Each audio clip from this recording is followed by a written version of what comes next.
12-ton marble statue of a naked and heavily pregnant disabled artist has joined Lord Nelson and other military heroes in London's Trafalgar Square. Well, over my shoulder you can see the new artwork, Alison Lapper Pregnant. When this statue by the artist Mark Quinn was unveiled in 2005, it shattered many people's idea of the classical nude, the so-called ideal human form. You stare at it, slightly aghast, then you turn away, then your eyes are drawn back, creeping back to look at it with a slightly gruesome fascination. I love it, and I think the sculpture is brilliant, and it's so inspiring.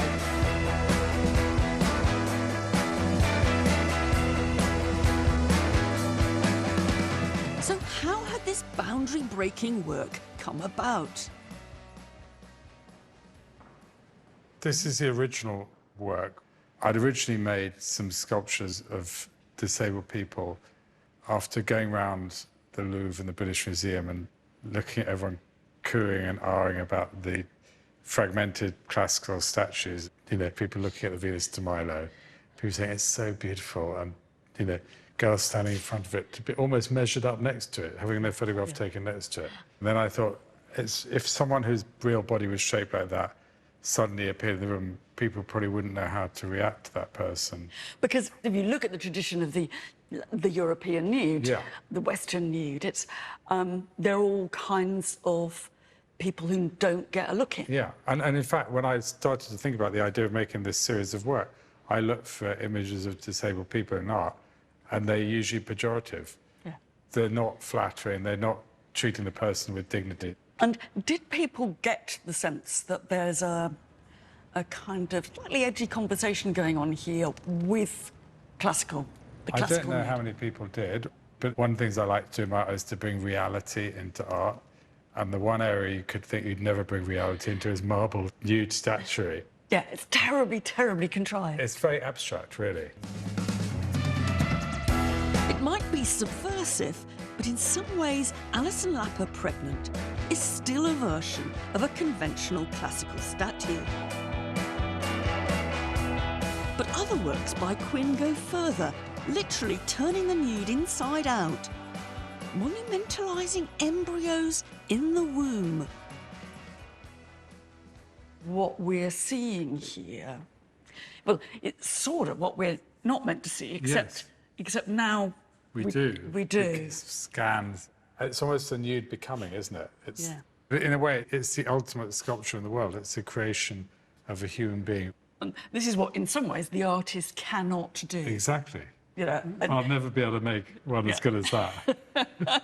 And when you see early fetuses and you realise that we've all looked like that, how can anyone say that anyone else looks weird?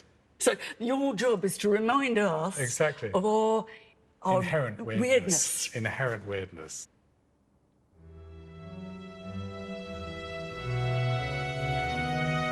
But it's not only contemporary art that challenges us to reflect on real rather than idealised bodies. In the classical world, the body bruised and battered was the inspiration for the exceptional sculpture of this boxer resting after a fray.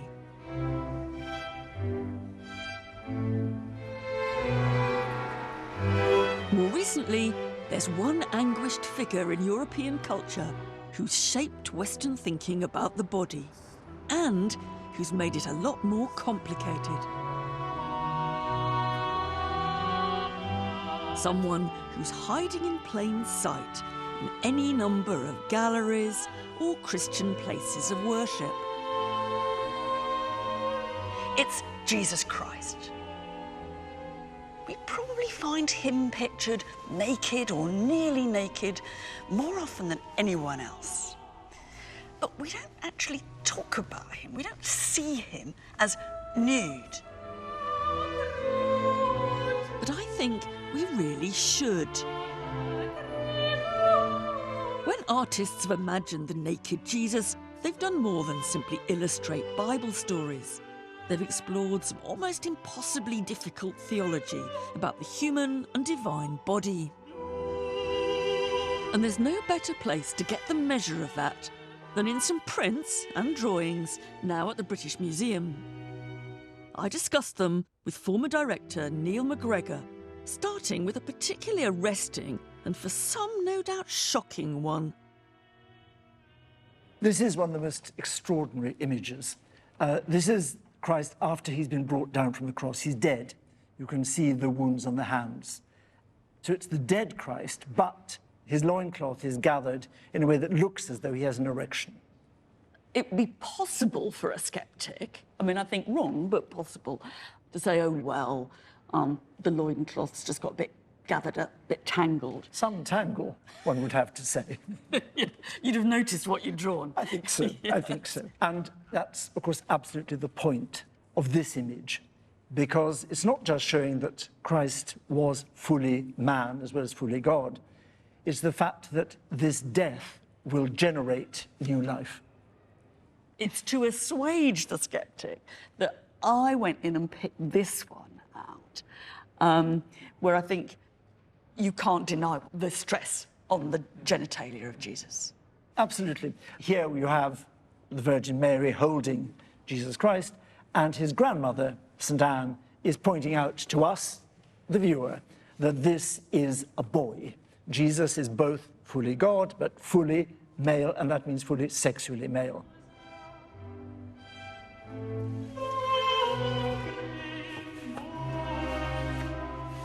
Neil, here you've got two real gems for us. These are two of the most valuable drawings, not just in the British Museum, but in the world. They're both by Michelangelo, and on the left is the study he makes around 1511 for the figure of Adam on the Sistine ceiling. That moment when God makes man in his own image. It's the ideal body. And on the other side, Michelangelo's late drawing of Christ on the cross with the Virgin Mary and St. John. This is made about 40 years later, and the quality of the drawing is directly matched to the content. This is the perfect body, and only Michelangelo, I think, is able to find expression in the muscles of the abdomen. Everybody else wants to put it in the hands or in the face, but the body for Michelangelo can carry all that. Then look at the later drawing. Everything about the technique speaks to the fact that this is a world dissolving. Yeah. Dissolving in pain, in grief, and in bewildered guilt. What did we do? How could we have avoided this? So, in a way, Christianity is kind of unthinkable without the naked body at the centre of it. You can't have it. The body and the suffering body is right at the heart of Western thinking for 1,000 years.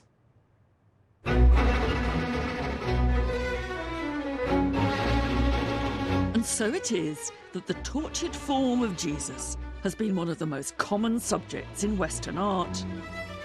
Painters took up the challenge of interpreting Christ's mystifying body, both human and divine, in different ways, in different times, and in different contexts. In London around 1800, one group of artists, driven partly by contemporary scientific inquiry, were determined to make the body of Jesus as realistic as possible, and were intent on understanding how the interior could inform the portrayal of the outside, with disturbing results.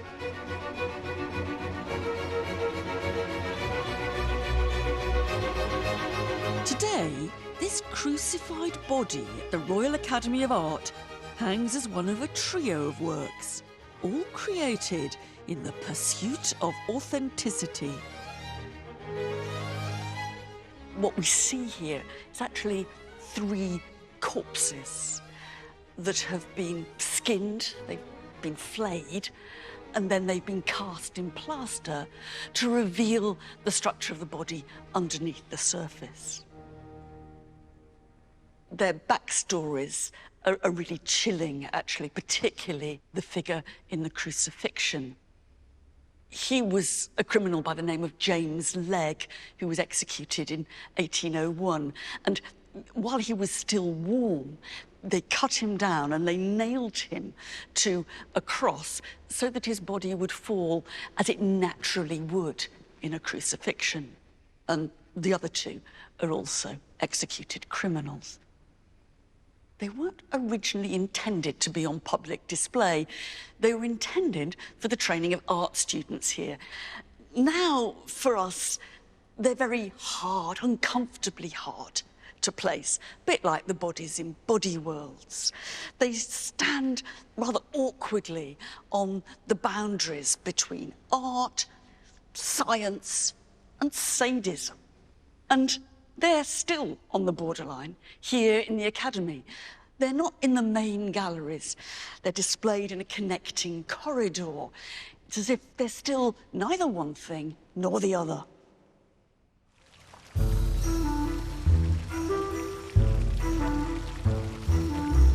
In Bologna, in Italy, there's another object on that borderline, which goes out of its way to ape the canon of Western art with an even more disturbing effect.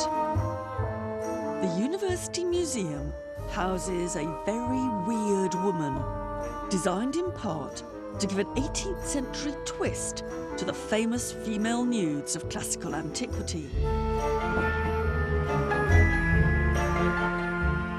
She was known as an anatomical Venus.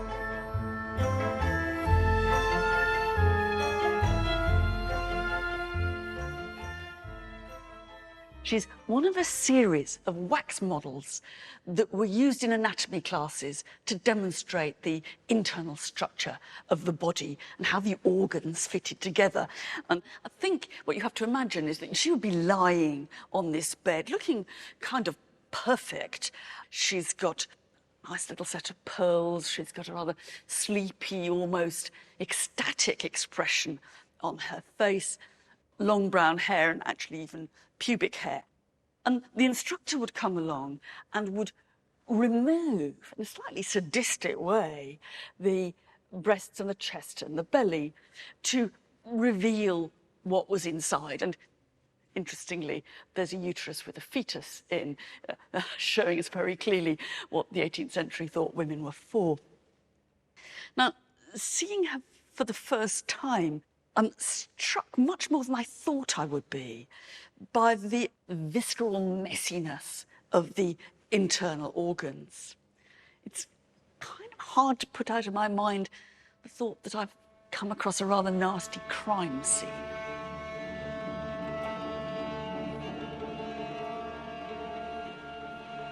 Probably our first instinct when we look at this is to see in it a slightly odd, slightly distasteful, and certainly morbid corner of 18th century culture. But we shouldn't be so sure. When an artist now, like Damien Hirst, makes the statue of a man in which his heart, lungs and intestines are clearly visible, or when Mark Quinn makes a head out of blood, they're not making a model for an anatomy class, that's for sure. But they are exploring the big question that is posed and in a way answered by this waxwork. How do we understand the difference between the body that we see and what lies inside?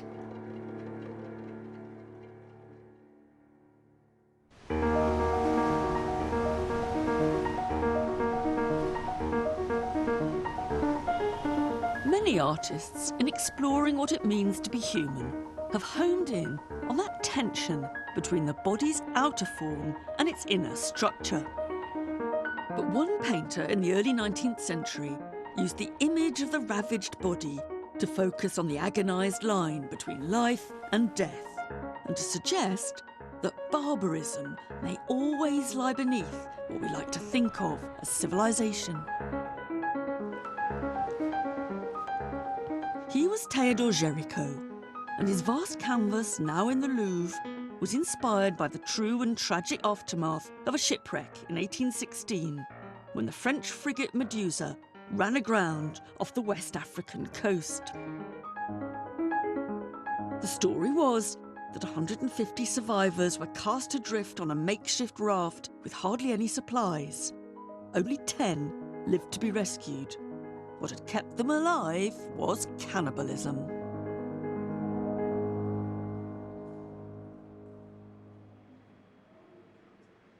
It's a moment towards the end of that ordeal that Theodore Géricault captures in this picture. You can see the pallid corpses trailing in the water. They haven't been thrown overboard because, of course, they're going to be eaten. And over on the right-hand side, there's the telltale axe, which is going to be used to hack the bodies to pieces. Géricault's pushing at the boundaries of the nude. These dead bodies are not just dead, they are dead, beginning to decompose and about to be cannibalized. People said that if you visited Géricault's studio, it felt a bit like a morgue, as he had body parts there to copy. But there's something else which is really striking and which was controversial when this picture was first put on show in 1819. The figure who sits on top of that pyramid of human bodies, who's waving to try to catch the attention of a ship who might rescue them on the horizon.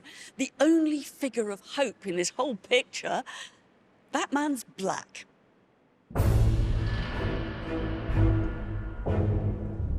It's rare to find naked or even partially naked black bodies starring in Western art before the mid-20th century.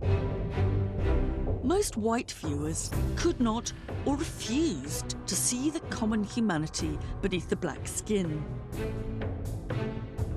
So black men and women were usually either dehumanized, treated as scientific specimens, like South African Sarah Bartman, also appallingly nicknamed the Hottentot Venus.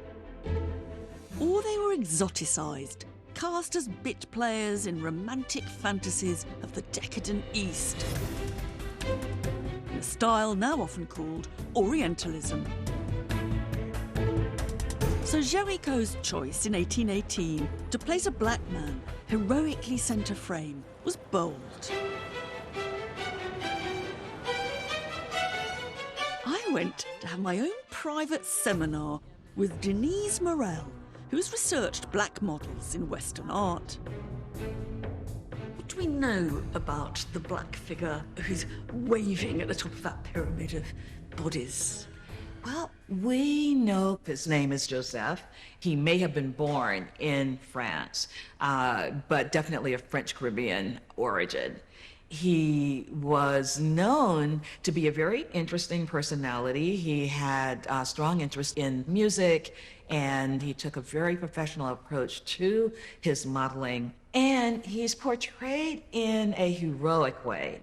Géricault was known to be an abolitionist, and he deliberately placed this black figure as the last best hope for everybody on that slowly sinking raft. What other images does Joseph appear in? This particular study was commissioned by the great French portraitist Ingres. And he was working on a large history painting or a biblical scene. And he actually wrote in his instructions that the devil was to be portrayed by a black man.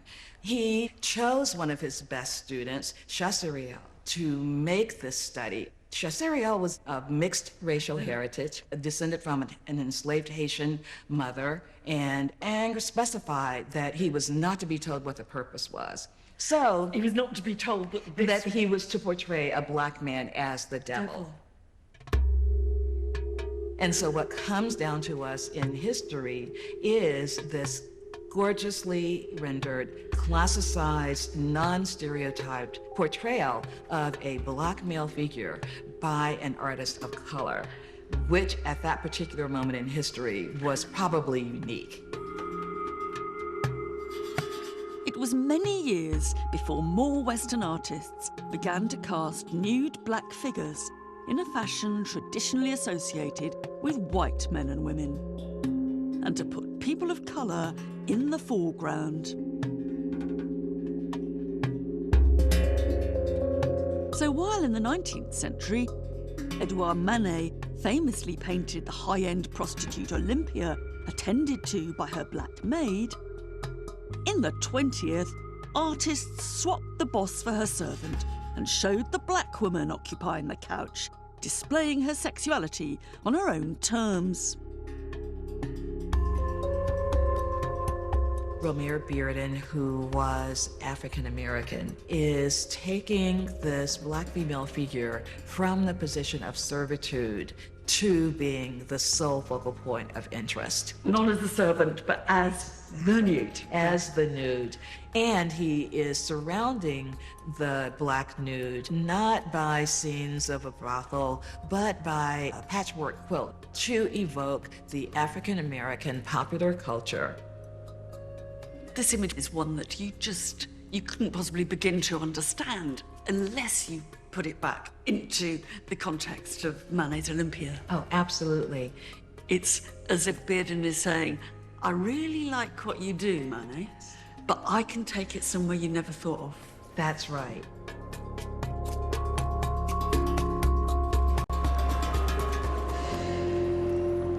The empowered nude black body is a relative newcomer in Western art.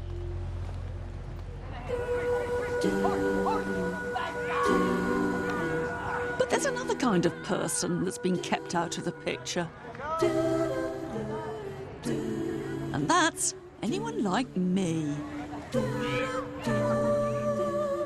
When I walk through public parks in Paris, I see sculptures that are not just different from me, but ones that I could never, in my wildest fantasies, imagine myself to be like.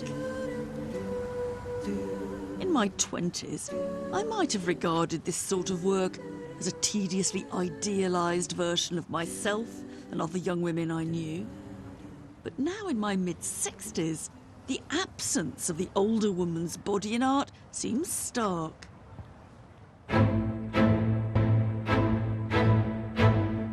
When artists throughout history portrayed naked old men, they sometimes did so with sympathy. But whenever an old woman revealed any flesh, she was almost always a figure on which to project deep-rooted prejudice.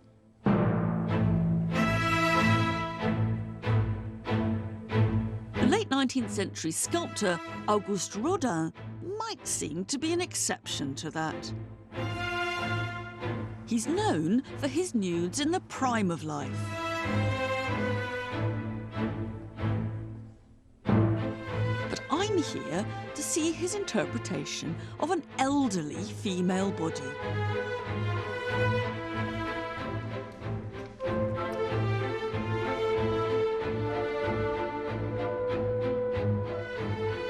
And to ask what's really going on with it. Seems to me that this sculpture is of an old woman, but not really about her.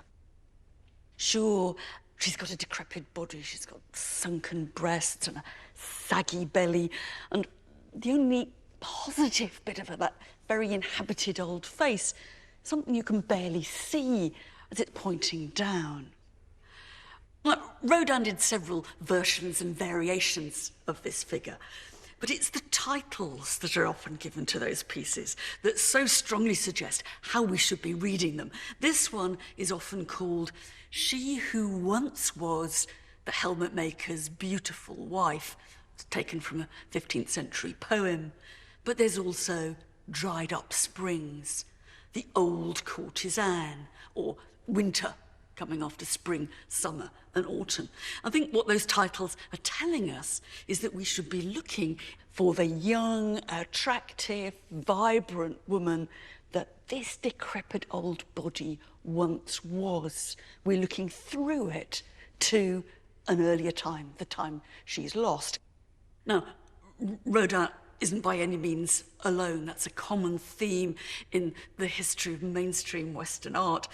But it does mean that within that mainstream tradition, there's really no space left for a work of art that depicts an old woman in her own terms.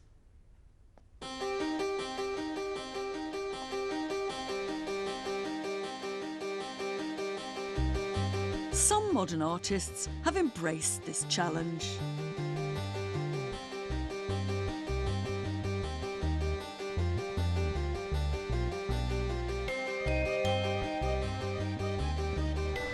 But I'm still looking for a naked portrait of an older woman who looks like I feel. Hi, Mary. Hi. Great to Hi, see you. and you? Catherine Goodman is co-founder of the Royal Drawing School, a recipient of the National Portrait Gallery Portrait Award, and an expert life drawer. And she very kindly agreed to capture me, Starkers, on paper. In making his programmes, I felt very strongly that I didn't want to come over as a elderly academic lady, never putting herself in the position of the people that she's talking about. But I do feel a bit apprehensive about this. I think, oh, hope I don't look too fat. You know, it's a terribly kind of, well, adolescent vanity, really. Yeah. I mean, when you draw other people, do you find that they start out being very apprehensive? Some people like the gaze of another person. In a way, it's quite a nice opportunity to just be able to be ourselves for a short while, you know. I'm sure there are going to be some people watching this who are going to be saying to themselves, did she have to? Couldn't she just have kept her clothes on? You know, sure. that would have been so much better. You know, whereas I feel quite sort of slightly brave about doing Yeah. this. Yeah. Let's go and, shall we go and Yeah, get started? yeah.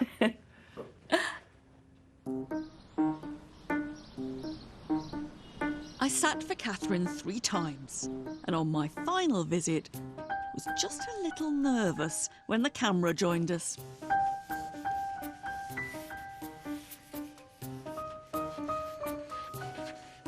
Are you okay there? I'm very comfy. I like the way you always do that with your hand, Mary. I kind of put it in my mouth. Yeah.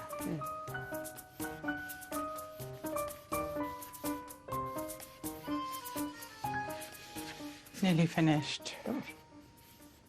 Well, I hope you're not going to be too horrified by the drawings, but never mind. It's funny not having seen anything that you've done. Yeah, exactly. Of me, I mean. Exactly. It's funny, because I've never looked at how somebody else sees me, Yeah. which is really what it is, isn't it? Okay. I think that's it. This that is a moment right? when I can have a look at it. Yeah, you can.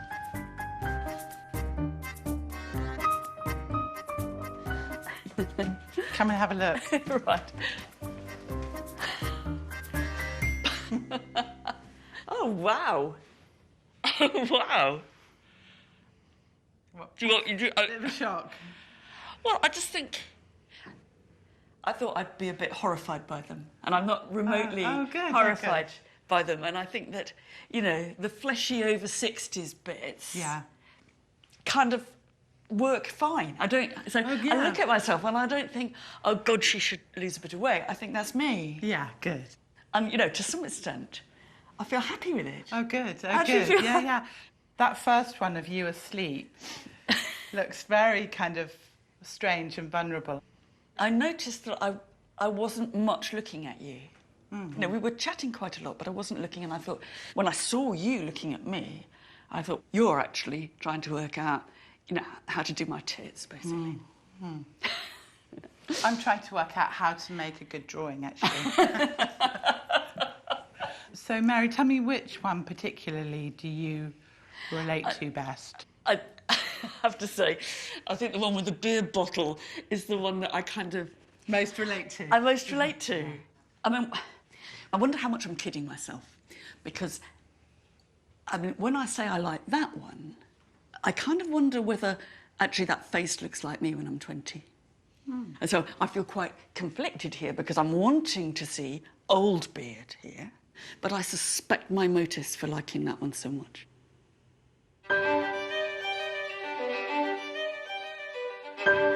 Today, we've become used to the idea that a successful nude, like any portrait, should give an insight into the inner self.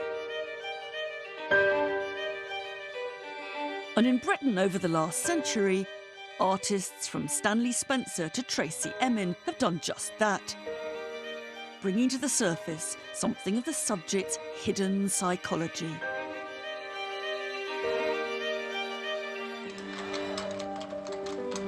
One of the earliest artists to infuse the skin with the anxieties and insecurities of the subconscious was a young Austrian in the early 20th century.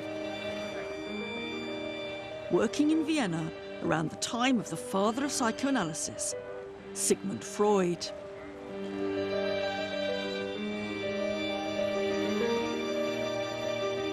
His name was Egon Schiele.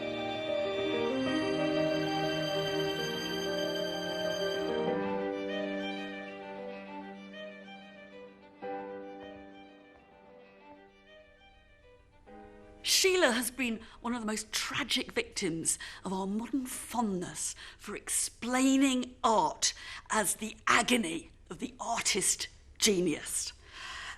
And in his case, I guess it's easy to see why that's so. This self-portrait, for example, shows him slightly desiccated, truncated, in a kind of tortured pose with a fearful face. And this really does look like pain inscribed in painting. There's also the sense that he was a genius who was unrecognised in his time. You know, he was shunned by the art world. Now, it's true that he didn't go down well everywhere, and even for my taste, there's a bit too much masturbation around here. And there are self-portraits by Schiele himself, where he is enthusiastically wanking.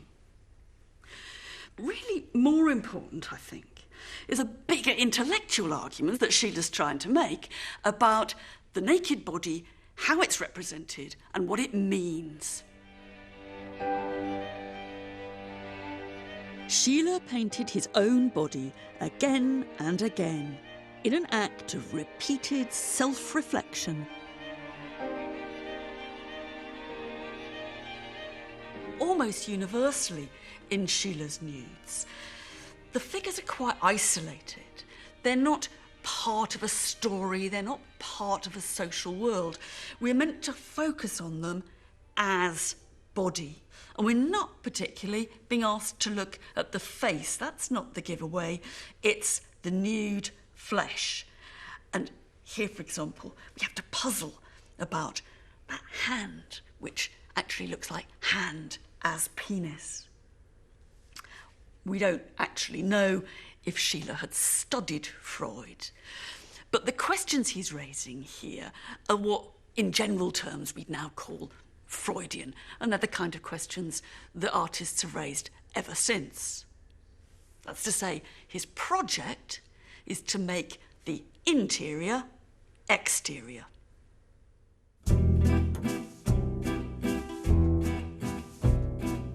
In pursuit of psychological truths, Schiele rejected artistic conventions of beauty and modesty. Around 50 years later, another artist, the grandson of Sigmund Freud in fact, made a similar choice, pursuing honesty of a different sort, a near obsessive commitment to revealing the body in uncompromising, fleshy and forensic detail. Lucian Freud scrutinised, in his words, the human animal, famously demanding many months of sittings to complete a single painting. But he could put his subjects under other pressures too. His female nudes may not be conventional illustrations of the desirable body, but his mix of art and sex has long been talked about. He slept with a number of his models, one of whom has spoken openly of his predatoriness, and he had at least 14 children. Cosette McCreary sat for the artist in 2003, when Freud was 80 and she was in her mid-30s. An old friend of one of his daughters. By then she'd known him for over 20 years. But but she was still not entirely sure what she was letting herself in for. In your mind, of course, you kind of want to look your best.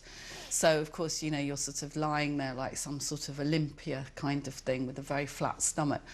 And he was saying, no, sit how would you normally sit? And then the sort of rolls of flesh start. And I always felt very much like he brought me into the process. On the painting, there's like a stabbed pillow and there's these cherries that he'd always wanted to paint. And he actually talked to me about that and said, what do you think? And what did you feel about it? Did you like it? Did I?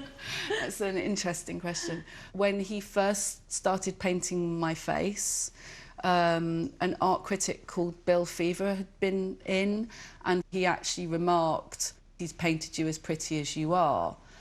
And it was like Lucien had had an electric shock. And the next day I came for a sitting, I looked at it and I was like, what have you done to my mouth? And he made my mouth very crooked.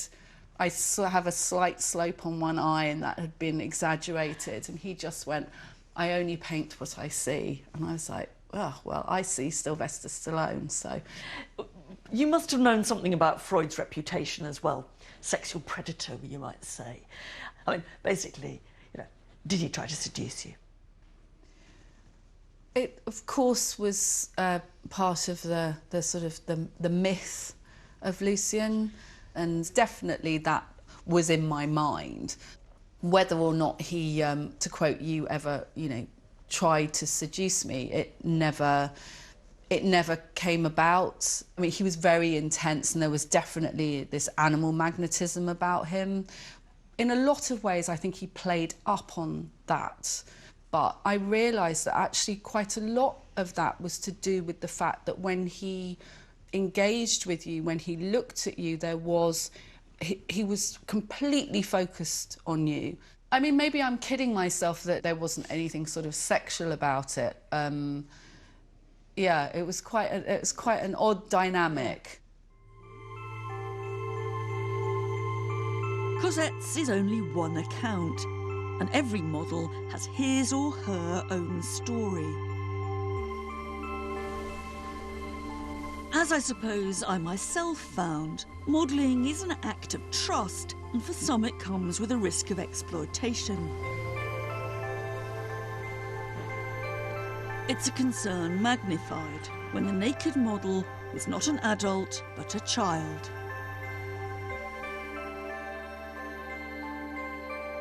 This is very much a contemporary anxiety. In the 19th and early 20th centuries, unclothed boys enjoying the great outdoors were a popular subject.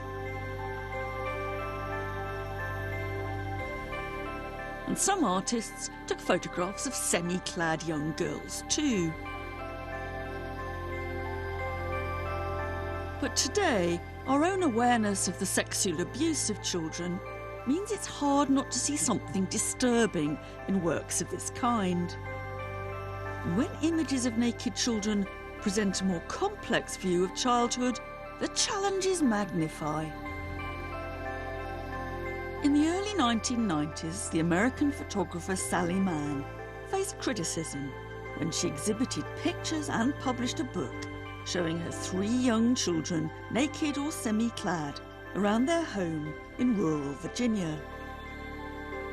This was before the age of the internet, so also before the age of anxiety about how images of children could be spread.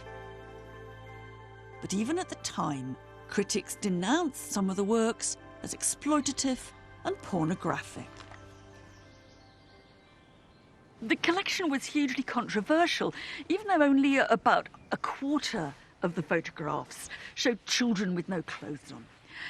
Most of the album was really a meditation on the visual impact of kids in different themes. There were kids wetting the bed, kids with cuts, kids with spots, children with their elderly relatives.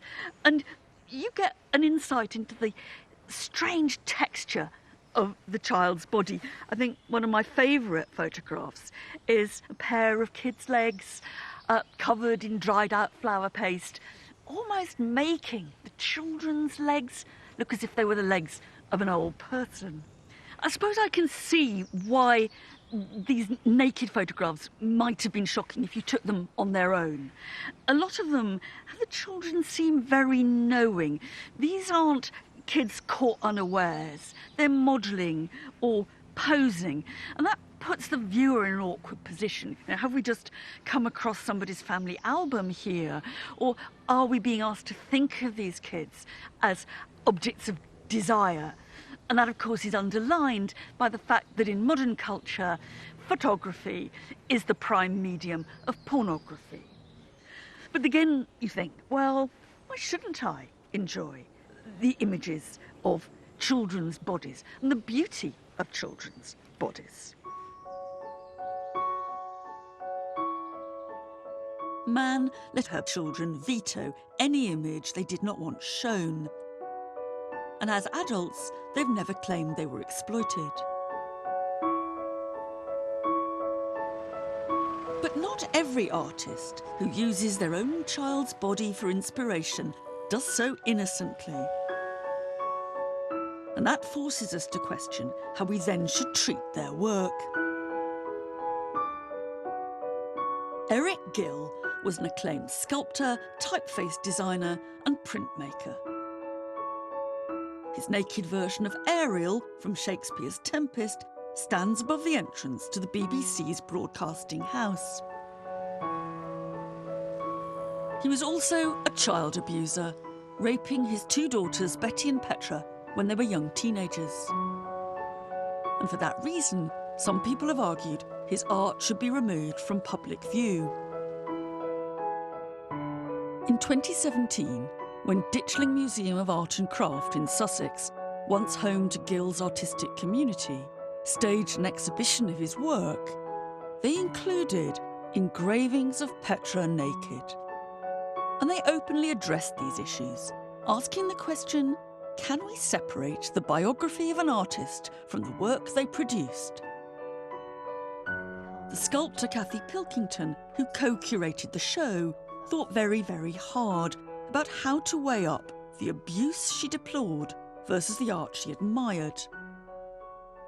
One of her ideas was to create a set of new works responding to a wooden doll Gill had once made for Petra.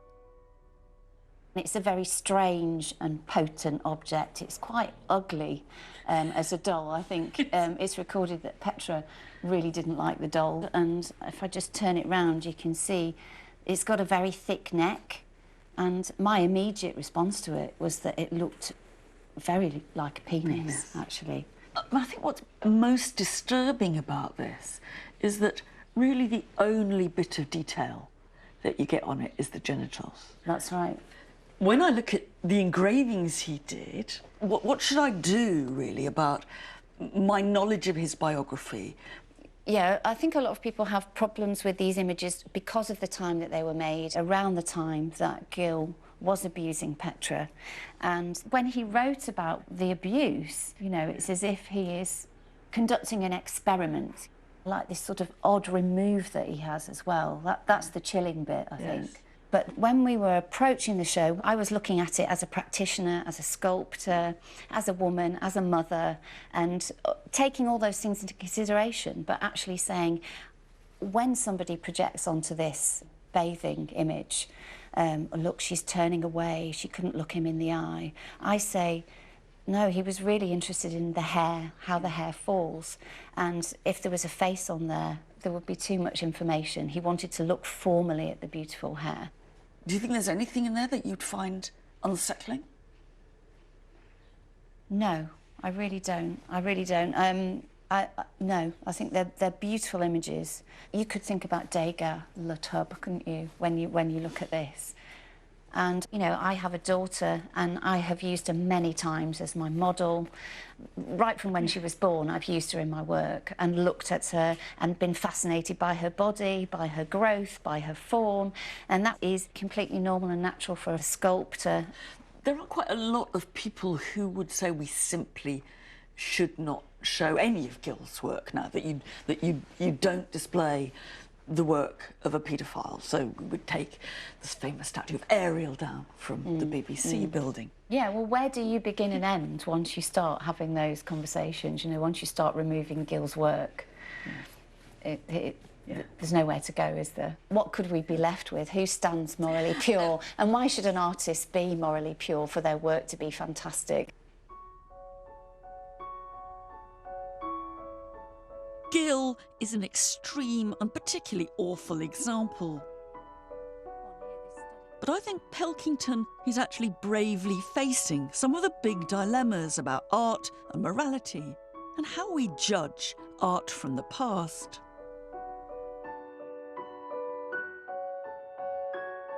Recently, the way artists such as Pablo Picasso and Paul Gauguin treated some of the women in their lives has been forcefully criticised.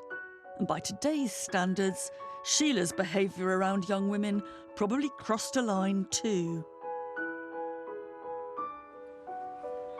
And though we know that there have always been questions about artists' morals, we have very little idea about exactly what most of those great artists before the 19th century got up to. There's a long history to these debates, and I'm pretty sure that anyone who claims to know what they think needs to think again.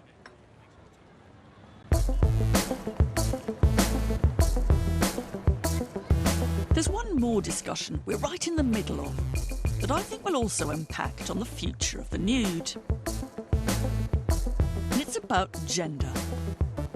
In the last few decades, we've come to understand more clearly the tension between how someone might appear to the world and who they feel themselves to be. Man, woman, or both. But these conversations are not as new as you might think. As I've often found, the ancients got there first. Witness this piece of Roman art at the Louvre. This is one of my favourite pieces of ancient sculpture. You come up to her from this side and you see this gorgeous, sleeping woman. And the temptation to sort of touch her is almost irresistible. And you can't resist just taking a step round her. It's one of those pieces where actually it turns out you only get the point if you get to the other side. And that's why I like it so much. Because when we get to the other side, there's a surprise. Now you see both breasts and a penis. Now, they're not the only figure in the ancient world to do this. In the centuries after that first female nude Aphrodite in the 4th century BC, there are a number of these hermaphrodites, they were called, in sculpture and in paint. And it's been puzzling to people what they really mean. Some people think it's a kind of rich man's dinner party joke. You bring your guests round here and they get a surprise. Ha ha. Other people think that there's a sort of outing of the male gaze going on here. You come up, you see this luscious object. When you come round here, you find they're a bit more complicated. But I can't help thinking that there are bigger questions here too. That 2,000 years ago, the ancients are asking what it is that genitalia have to do with gender identity. What does it mean to be a man or a woman? And in fact, can you be both?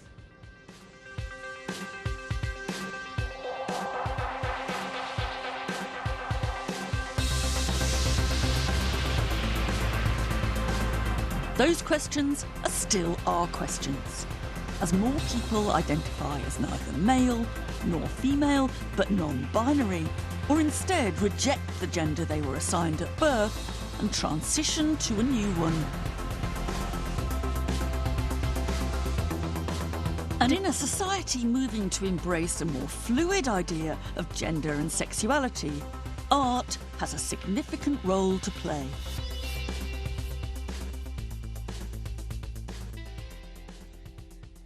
Jared, can I ask you how you got into being a trans life model? Yeah, so it was a couple of different reasons. Partly for the money. That was helpful. Okay. Partly because as an artist myself, I wanted to see what it was like from the model's experience to be drawn nude in a room full of clothed artists. And partly because I wanted to increase the diversity of the models available at the class. My first experience, I thought, you know, a lot of people there didn't necessarily know I was trans. So I was kind of expecting, as soon as the robe dropped, for them to scream or start shouting at me or start throwing questions at me or just, I don't know, I expected big drama. But really, nothing happened. You know, maybe some people were a little bit surprised, but then they started drawing and it was fine. Are you pleased with the impact it's had? I absolutely am, yeah. I've had people come up to me at the end of sessions and say to me, you know, that's the first time I've seen a trans body outside of porn.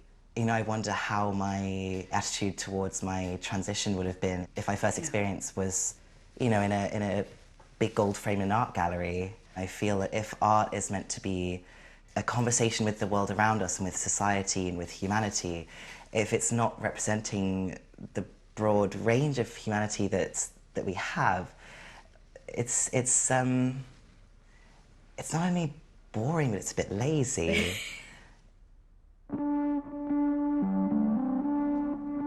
I agree with Jared, but I can't help wondering what a more fluid view of gender might mean for the Western nude. After all, despite the classical hermaphrodite, it's almost always relied on a binary idea of male and female.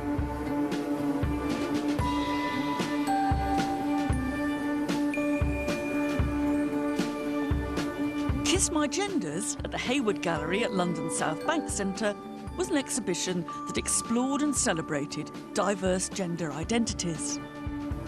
And there, I certainly found plenty of naked flesh.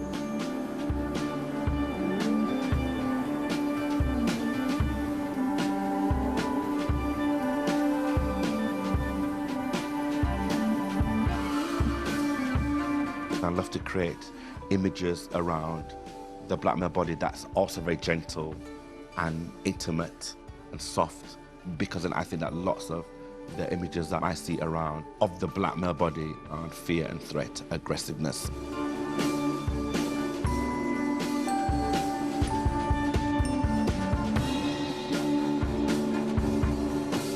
A lot of the images reference classical art history.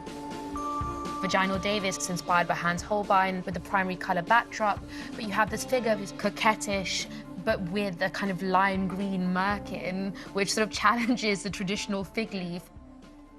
It's not so much to cover up, but to show that the idea of covering up is something quite redundant. It doesn't really matter what your biological makeup is. Do you think you can ever look at the traditional nude with its very clear apparent certainties about gender in most cases? Do you think you can ever look at it in the same way? I mean, you have unseated it in a way, haven't you? For me, I love a lot of what you call Western art. Yeah. And there'll never be a clean cut. No. And there shouldn't be neither. So hence, actually, it's kind of how you constantly steal from that great history. I think there's ways and that bodies have been kind of locked into something, and I think an artist, an activist, said, well, actually, what other kinds of work can I create?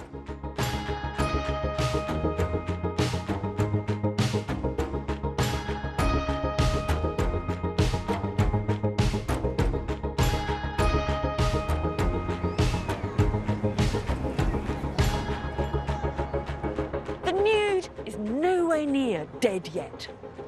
If it sometimes makes us feel uncomfortable, if it still has the power to shock, well, so it should.